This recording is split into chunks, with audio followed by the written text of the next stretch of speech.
So what's up YouTube, and today I'm here with the Dominar 250, also known as the baby Dominar, but yes, a bike majorly made for hyper riding but with a 250cc engine.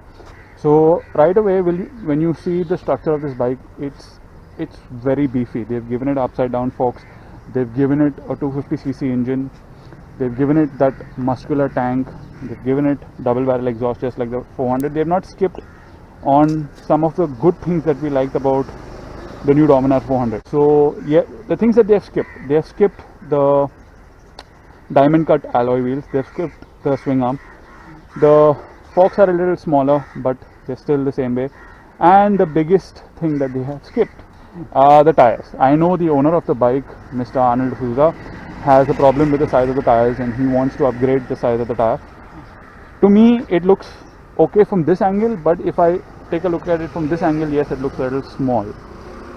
So without wasting any time, let's swing a leg on this bike and see what it feels like. And my comparisons are going to be majorly with the RS200, because they are so similar in price. There's a 19,000 difference between the Dominar 250 and the RS200. The RS200 as of January 2021 costs 1,82,000 on road, and this is for 1,98,000 on road.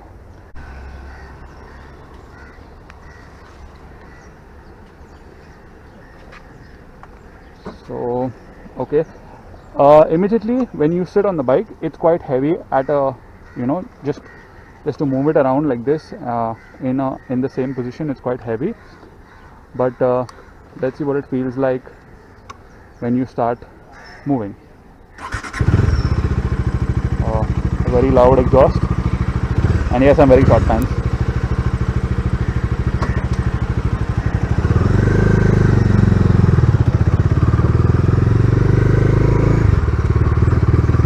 So one of the reasons I never looked at the Dominar when I was buying my new bike is because I thought this would be a little cramped for a tall rider like me. I'm 6'3", but you can see how my knees are well recessed in the tank, and I got a good grip of the tank. So I mean, even taller riders will enjoy this. You can see I'm doing about 2.5-3,000 RPM, and there's a lot of power. There's a lot of torque, and when you say go, it goes. Look at that.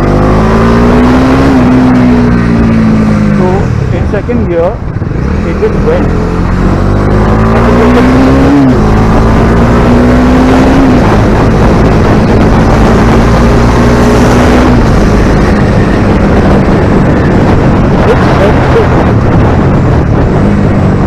Slip a clutch. So the Dominar 250 comes with a slipper clutch. That's another thing the RS200 doesn't have. So you can hammer it down shifts and it will do it well. Now I'm going to try and take a turn without putting my legs down. Okay. It's good. You don't feel the weight as such, which is a good thing. I don't know what it would feel like going into traffic, but the thing I like the most about the Dominar 250 is the illusion of weight that it has. When you just look at it one standing, it looks really big and heavy, and it is. It is heavy. The numbers don't lie. It is quite heavy, but when you start riding it like this, even at 20-30 kilometers per hour, it's so light, it's so flickable. Like it's giving me an illusion that I can flick this, but I would probably not be able to flick this as well as I can flick a 200 maybe. So it's quite good in that respect of creating an illusion. The engine is, a KTM borrowed 250cc motor, and it does its job pretty well. I mean, you can be on low RPMs with this, and it will do its job. Now I'm in second gear and I want to overtake this car. On the Dominar, it's like this. Whereas in comparison on the RS200, you would have to flog the throttle. You would have to flog the throttle, open even gear down if required, to get the same reaction.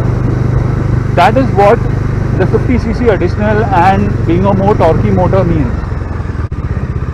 So now we are going to take a slow U-turn and see how it feels, because this thing, okay, now I can feel the weight. Okay, let's take it up zigzag road.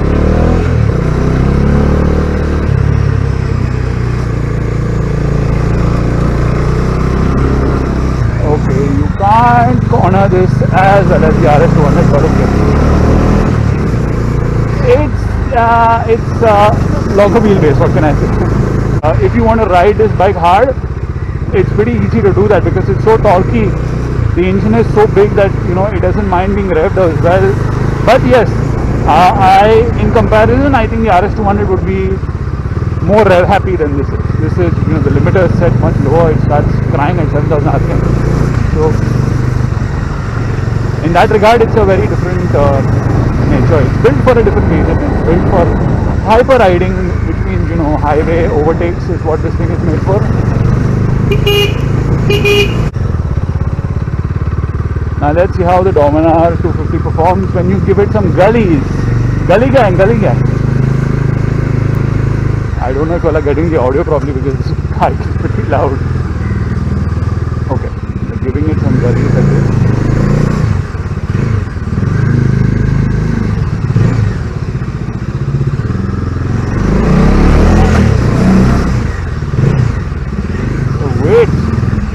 The weight here.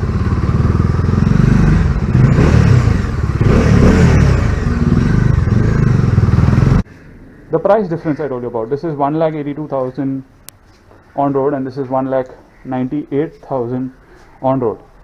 For the price difference, what you're getting with the Dominar 250 is upside down forks, a 250cc engine, double barrel exhaust, and yeah, newer bike I can say, because since this is based on the 400 and the 400 is a flagship of Bajaj right now, so you can say this has some of that flagship points, whereas the RS200 is a much older motorcycle at this point. Now, who should buy the Dominar 250? If you're someone who's moving in from a 150cc or you're a new rider and you want a bike that's powerful for commuting, it's good for touring, you can do everything on, and you don't want a very big learning curve. I think the Dominar 250 is the best for that, because the power is not scary. It will not surprise you when you do any funny business with it. So in that regard, the Dominar 250 is much more of a rounded package. Who should buy the RS200? RS200, again, if you're moving in from a 150cc, it's a good upgrade, but the thing with the RS200 is to get the same level of performance, or the level of performance that it's capable of.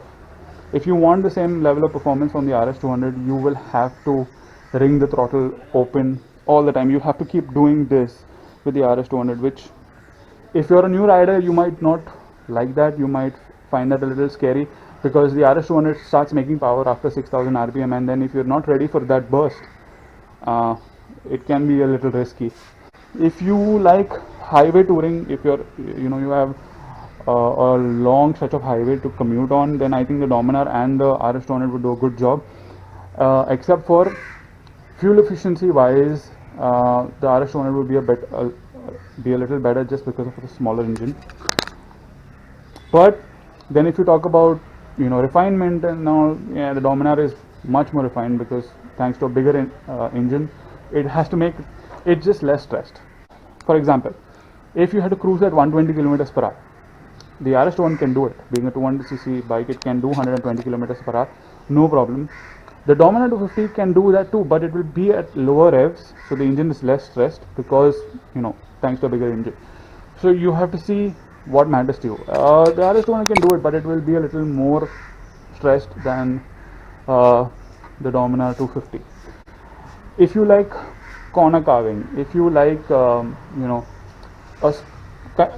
sport riding experience, then I think the RS200 is better, because you really have to know how to rev the machine into a corner, out of the corner, and that the RS200 will teach you. there is a learning curve involved. Another thing to see is both of them have the same tires, but they seem less awkward on the RS 200 than on the Dominar 250, because the Dominar 250 looks so big and then you have small tires. So that's it from this video. I think I'll see you in the next video, whenever that is. Like, share and subscribe as always, and yeah, thanks for watching.